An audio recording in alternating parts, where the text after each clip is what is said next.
Hey everyone, Theo here. In today's video, we're looking back at my journey through 500 Genie runs, reflecting on the grind, the goals, the results, and everything in between. When I first started this journey, my aim was simple, to farm a capping AB1 Genie to replace the one on my Tower Boost Monk.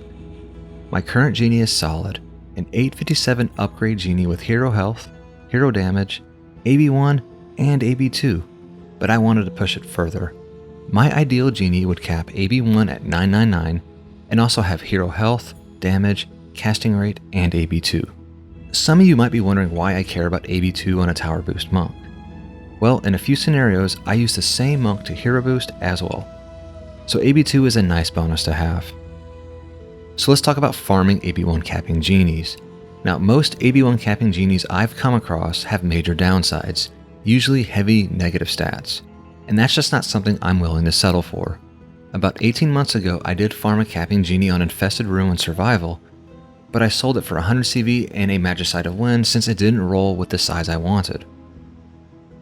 So, for this journey, I ran 500 attempts using my main and my alt account, and here's how the data shook out. Total runs was 500, and of those 500 runs, I ended up getting 16 plus Genies. Now for my main account, I ended up getting a plus Genie every 23 runs, which is better than average. But for my alt account, I ended up getting one Genie every 67 runs, which is way below average. But when I combined both of these things together, it ended up all being about average. Now while farming, I also opened the 4 chests on the map each run, hoping for a plus armor. In total, I opened around 3,500 chests and landed 3 plus armor pieces that way. I also got 3 more plus pieces from mob drops, which was a nice bonus.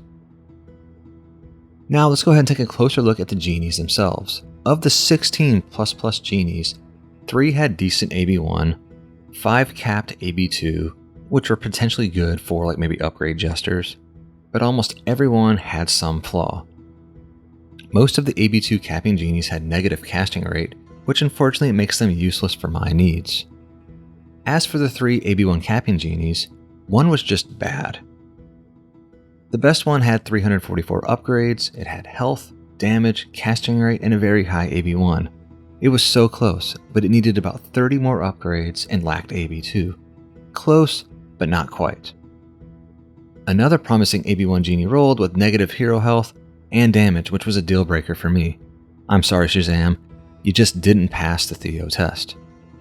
So in the end, I didn't find the perfect Genie I was chasing, but I did get armor.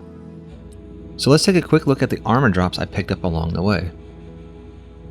So along the way, I got a 1526 DPS chain boots, which is a solid find, a 2213 leather app helm, which is very nice, a 2053 plate hermit chest, which is a decent starter piece, and 2 range pieces, which are okay. They're probably starter pieces for any range hero that you might be setting up, and an AB1 DPS pristine boots, which are mid at best.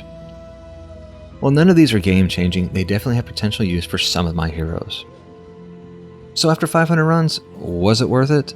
Yes and no. Yes, because Genie farming was what first got me into Twitch streaming, and I really enjoyed connecting with the community and sharing the grind with you all. No, because if your goal is to get a great Genie, you're probably better off farming maps like Tavern Incursion or Temple of Polybus and getting those Genies as a random reward for a map completion. At least then you're also going to get a shot at getting Mischief Makers, Jeweled Bidents, and Calamity Blades instead of just Heartbreak Genies. But overall, I had fun, and that's what really matters.